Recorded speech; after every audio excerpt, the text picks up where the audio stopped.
just as her, as what you made in history. I do see. And from what I know, the latter are the only ones left of all of them. Left of them?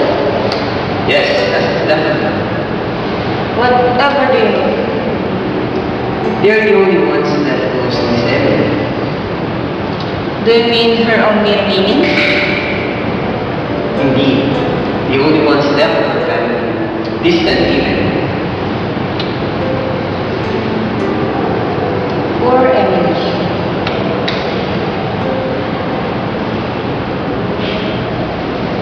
Do you know what's going on?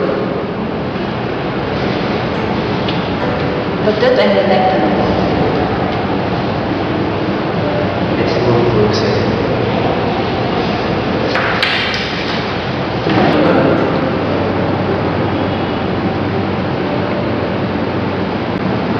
Why don't the two of you just hear me out? We were here to pay our respects, so just stop your crying now. From me, from us, all of Jefferson. Get some learning now, even after life. We should stop bothering Miss Emily. But we're not here to bother anyone, Sheriff. You see, the two of us suspect. Normality was never on the side of his family. You say that you suspect? Not sure of any claims. I'm sorry, but I cannot entertain suspicion and suspicion alone. I am the sheriff, and I must live up to my title. Come to me when you finally have some certainty.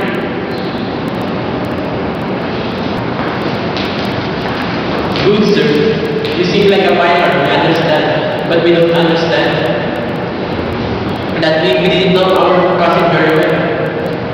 And that has been evident. We feel that it is the only way for us to know. No way. Yes, no evidence. Well enough at least, before she is finally put at peace. If you knew your cousin, you would respect her enough to leave this place untouched. But sir, That will be all, my gentleman.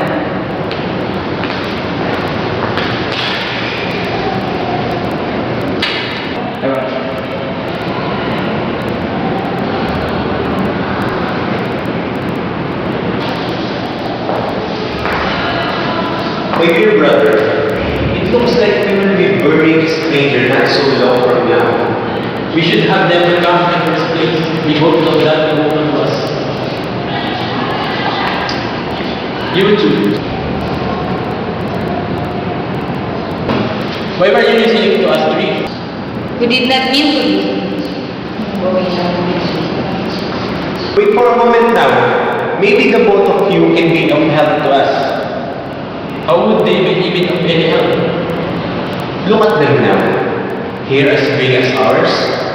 Those two are townspeople of Jefferson. Maybe they can tell us about Emily not spending any hours. They can only tell us the reality facts. But no one here is, brother. Do you think that any of the people in the very room knew Emily personally? I don't believe so. Because that is the truth. Emily is gone. There are no reliable persons here. And we are the very same. There is always Toby. Look at him. Even at her. Dead. He's still waiting on her side. I doubt even he had known her well. He barely spoke. He barely can now. But it is not due to his age, from what I think, due to misuse. What can you tell us about Emily? Poor Emily. They found her body in one of the downstairs rooms. Her gray hair, propped up on a pillow, yellow and moldy with age, and lacked sunlight. She only had the necromancer wait on her. We had no idea that she was sick. There was a time where we tried to know everything. We grew tired, as did the necromancer. I'm sure she was the prime interest of this town. the look of this house can speak for itself. Brother, do continue. Apparently, she was gravely ill for a long time. The last time we saw her, she cut her hair shorter than what we have seen now. And what people do the people of Jefferson, those who remain of course, say about our Garcia? We believe that the GREIRSON held themselves a little too high for what they really were. That is what you believe? What do the others of this town believe in? They believe that the reason is enemy in particular. Live too much in the past. Always like to stay in the past. Revenge even wish she did. And people believe that she had too many secrets. What we are trying to say, pure and simple. You might want to sit down for this story, gentlemen. There's a lot to gather from what Jefferson knew of the late Emily GREIRSON. People from across the walls of here keep offering roses for poor Miss Emily. Roses of vibrant and various colors. We haven't even done that yet. We should first, but we will. We will offer our roses in memory of her. A different shade of roses, perhaps a darker shade. By telling her story from the eyes of this town, Miss Emily, Jeffersons give you this rose for people to understand with empathy and sympathy.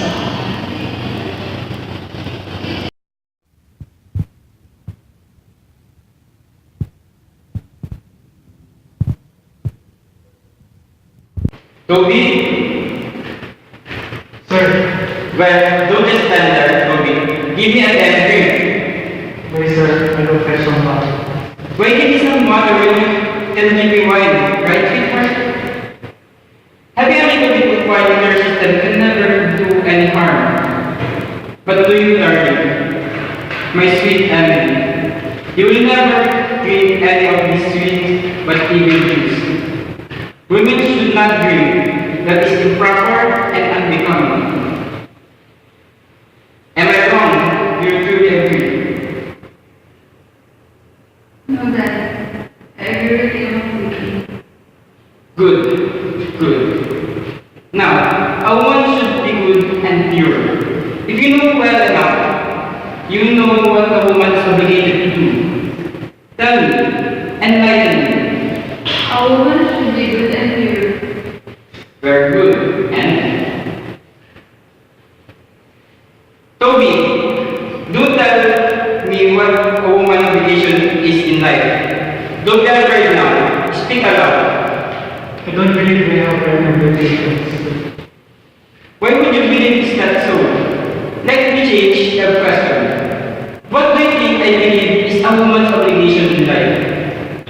Once, I heard you tell Lydia that a woman should be good and pure. Save herself away from unworthy affairs, sir. And then, Marry and have children, sir. I told you to speak aloud, Toby. Come on now. Have children? Why not just have sex? Consummate. Are you so afraid to elaborate?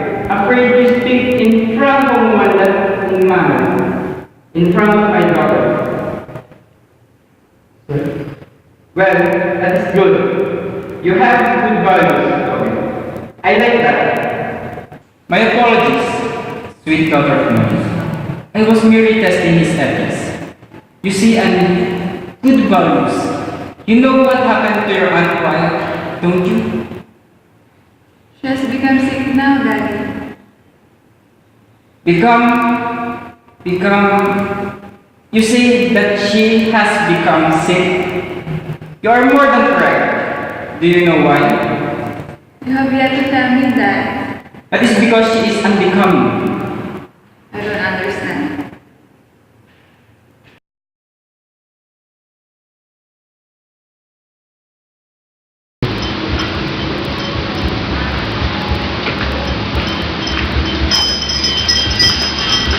Sir, Yes, Toby?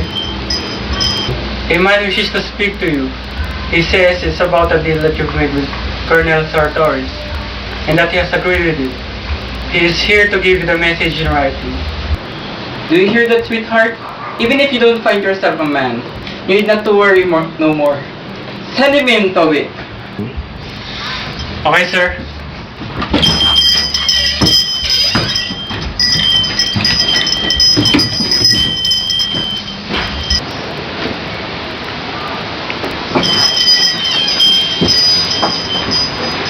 Mr. GREIRSON.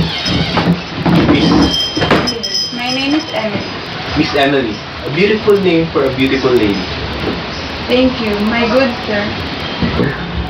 I believe you came here into this house to deliver a message, and not your longing for beautiful women. Yes, I have. Sir Colonel Sartorius, my grandfather, sent me to give you his reply to your request. He has obliged. Thank you.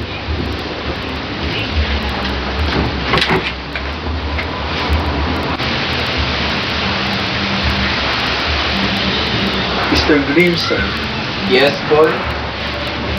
I was wondering if Miss Emily could, Could what?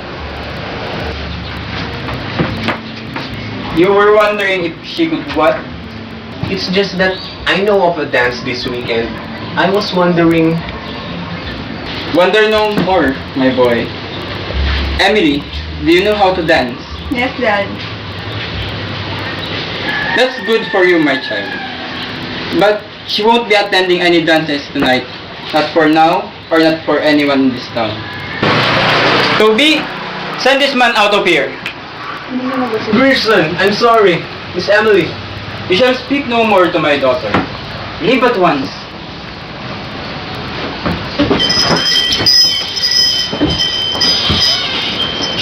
Listen to me now, Emily. You'll have many chances of getting into a wedding dress. Plenty, even my sweet. But the moment that man lifted his eyes on you, I could tell his intentions were the least speak. What did I say to you earlier about woman's obligations? A woman should be good and pure until I am married to a rightful man. Not just any man, the rightful man. I will not have just any man for my son-in-law and my dearest daughter's husband. In fact, you should think about not marrying at all. No one in this town is worthy enough for you, my dear Emily. I don't want any more attempts from the men in this town, as if they weren't trouble enough. Look at your poor old Aunt Wyatt. How did she become sick, Dad? She became sick because of a stupid man who thought she had a future with. Stupid of my sister to believe the letter of the claims of love. Love is far from different from lust, my child.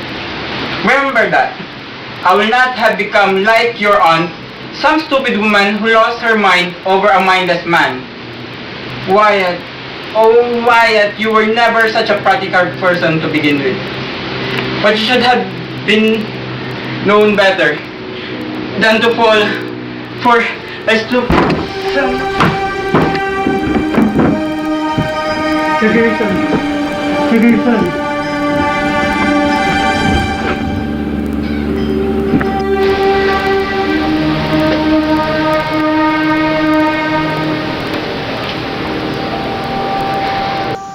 Lady Wyatt, the insane one. They would say, went crazy until the very last moment. None of the young men were good enough for Miss Emily and such. When her father died, it spread like wildfire that the house was all that was left to her. In a way, sickening as it may sound, people were somewhat glad.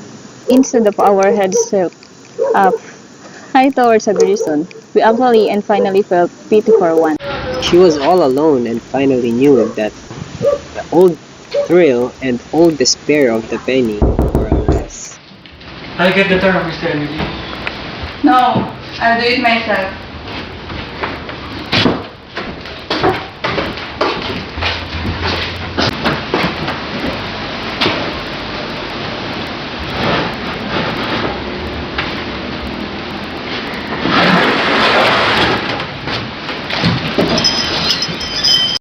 Miss Emily, we brought a few things for you. We are so sorry to hear about your poor father's death. My father is not dead. But what do you mean? He is not dead. But Miss Emily,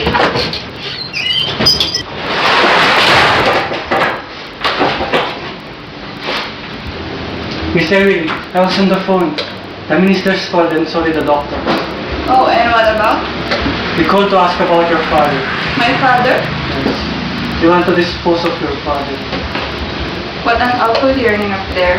For 3 days, she pretended that her father's death was make-believe. no trace of grief on her face. She told all of them he was not dead. Miss Emily, I know you're in there. Leave us alone, sir. You've been harassing us for days. Miss Emily, my name is Officer Foley, a deputy. I have a search warrant. It's been 3 days. You can keep the body in there forever. Please open the door.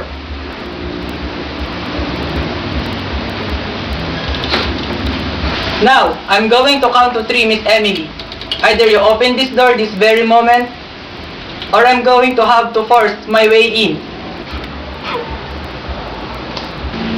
1, 2.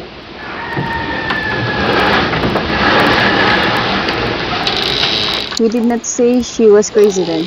Natural, was it not? A daughter who loses her father, in denial. We believe she had to do that.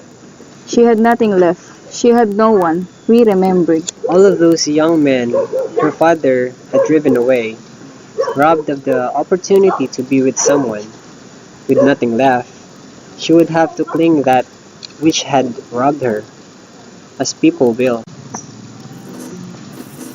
It was in the summer after her father's death when the construction company came and began the work. Dark men, mules, and machinery, the whole lot. But then there was this man named Homer Barron. A Yankee, a big voice that fit the way his body was built, dark and ready, traits that fit a man whose eyes were lighter than his face. Everyone knew Barron, and Barron knew everyone in town as well.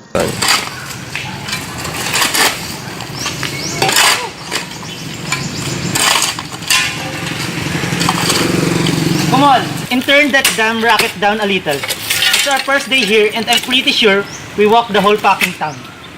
Now hold on a second. Let me ask someone here if they have any spare wrench.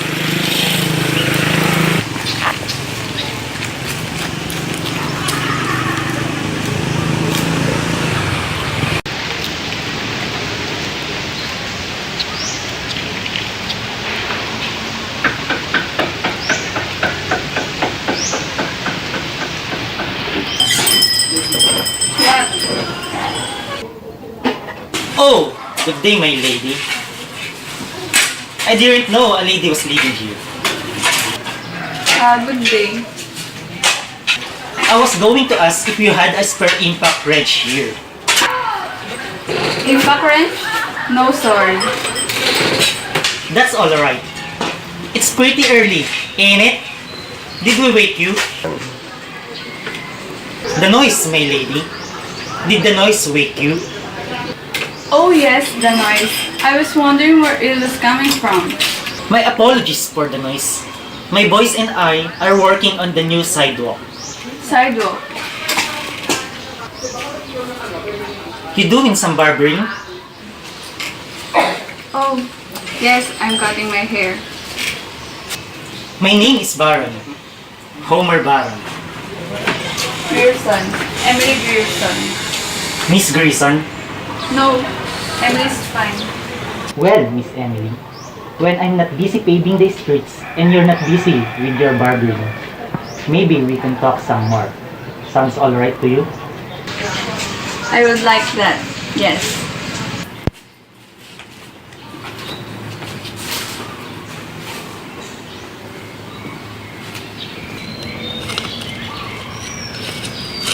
Alright, boys.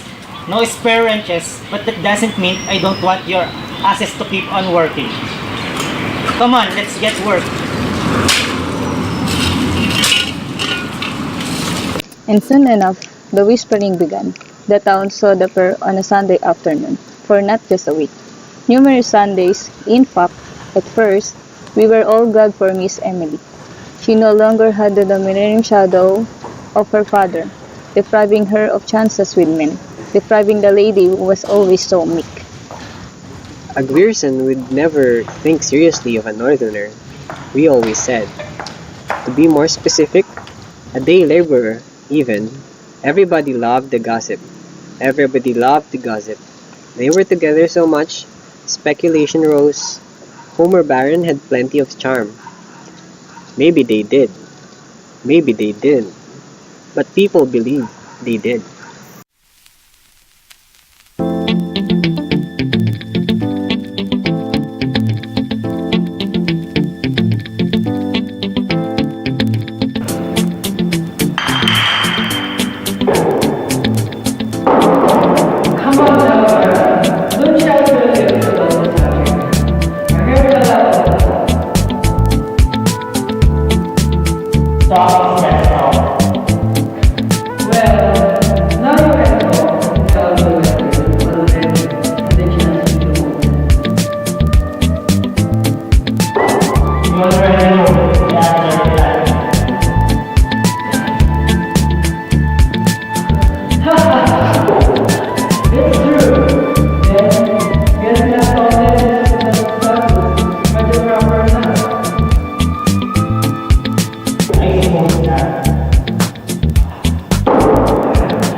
Emily buys a poison, arsenic to be specific, at the drugstore.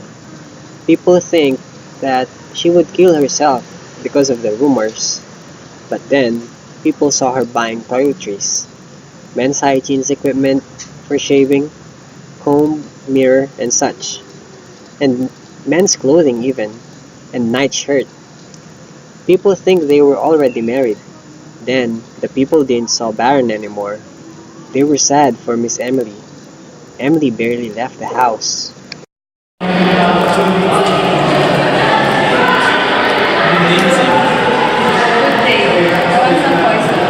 beg your pardon. Poison. I want some poison. Yes, Miss Emily. What kind? Now for rats? I know just now. I don't care what it is. Just give me the best you have. Well, we got 20 cells on arsenic that can beat anything an elephant, but you could just now. Arsenic? Is that? Oh yes, ma'am. But I'm sure you don't need something that's Arsenic. I want arsenic. whatever it is you want, Miss Emily. Of course, the law requires you to take what you need. Give it to me. Thank you. Do you know where I can buy first toilet set and a shirt and a nice suit? Yes, Miss Emily. There is a jeweler right across from the here. A block away to find us. Okay.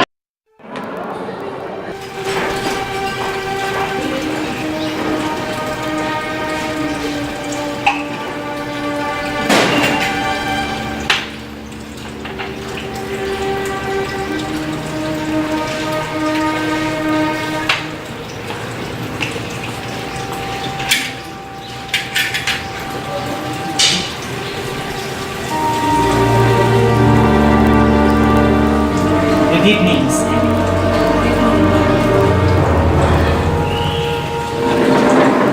Thank you.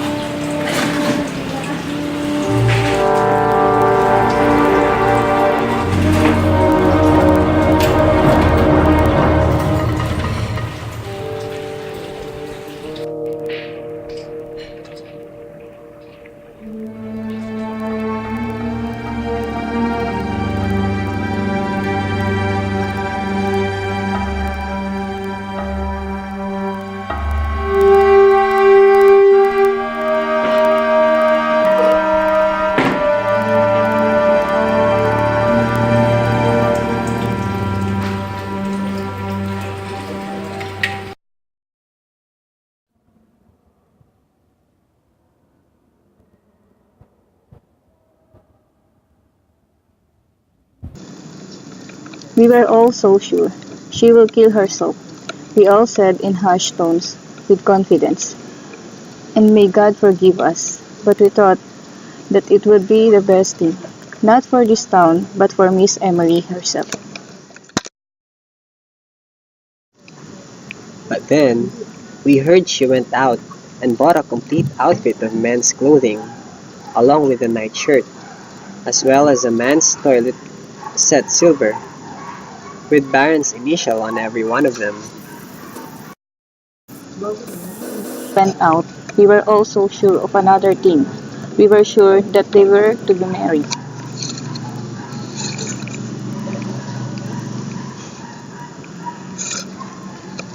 But then, Homer Baron suddenly disappeared, though, right after the streets they were working on were finished.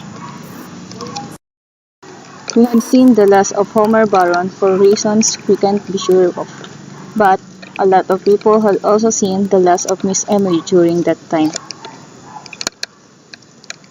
We didn't see her come out of the house anymore. She isolated herself from Jefferson. But the townspeople of Jefferson also isolated her.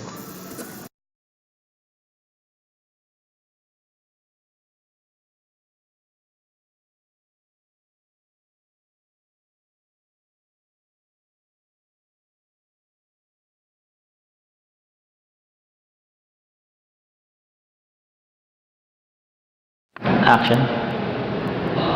Judge Stevens, it is just as if any man could keep a kitchen properly. What do you want me to do about her? Send her a word to stop it. Isn't there a law? That won't be necessary. I could just speak to the necroman. Maybe he just killed something in the yard. I don't know. Why not just be direct and get it done with? Tell her to have her place cleaned up. Give her a certain time to do it. Damn it, sir. Would you really accuse the lady to her face? Smelling bad.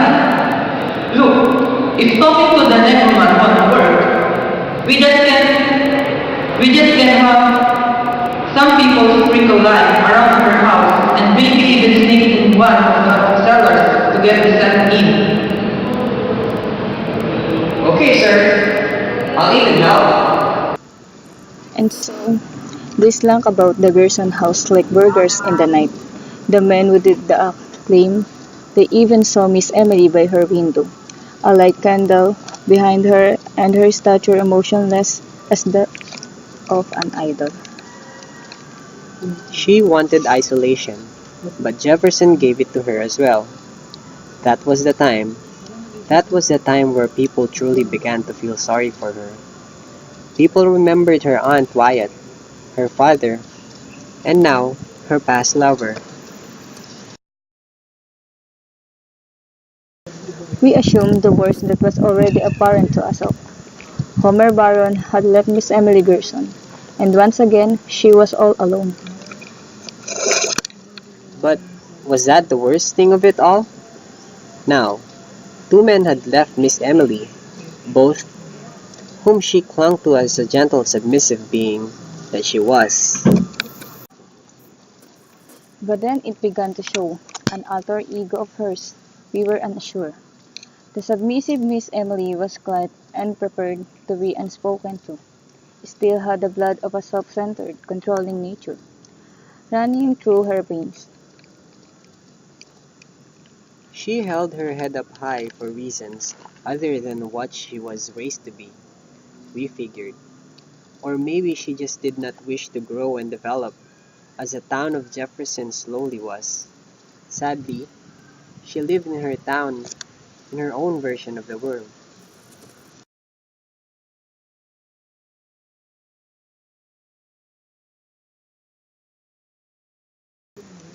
That was that last time anyone had spoken to or seen the late Miss Emily Gerson, old and alone.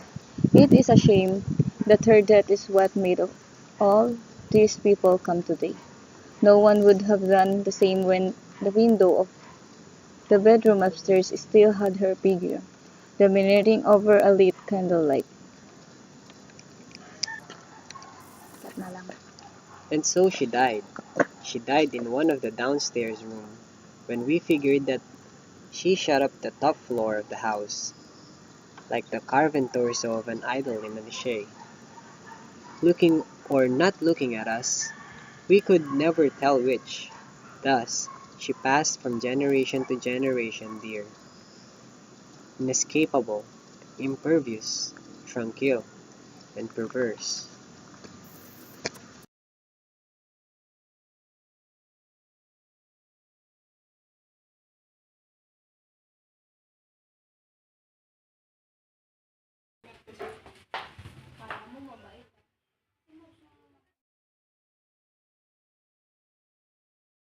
Look at this place.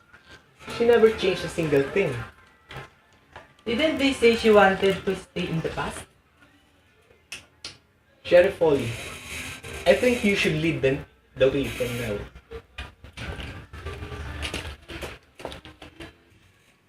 Look! That must be the room they were talking about. Yeah, looks like I have no other choice.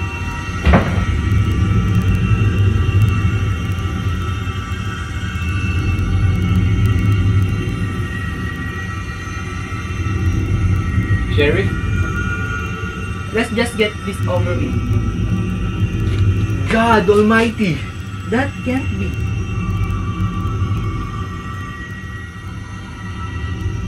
The pillow. Do you see that? The pillow's been used. What? What is it, Sheriff? I think you can tell for yourself.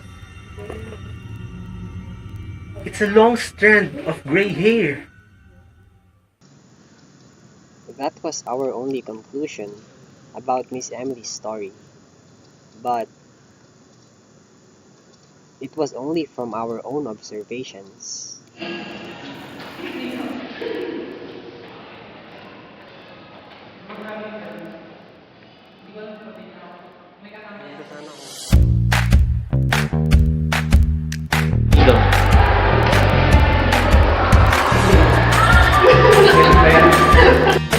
So ayun, magandang hapon. Dito kami ngayon sa MOA. Live po tayo sa clear deck, guys! At tayo sa clear deck. Okay. Meet Homer. Siya po yung lalandi mamaya. Panoorin natin yung magaling po niya yung tignan nyo naman, di ba? Oo. Formado yan. Pinakahumihintay ko ng room. Hintayin natin yung paglabas niya.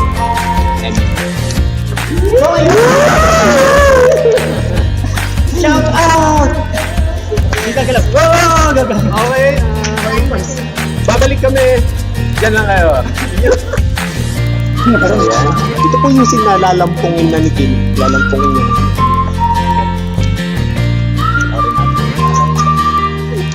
Shout out sa mga fans dyan out there. Ready sa showbiz. Ito. Pakaganda. Now showing!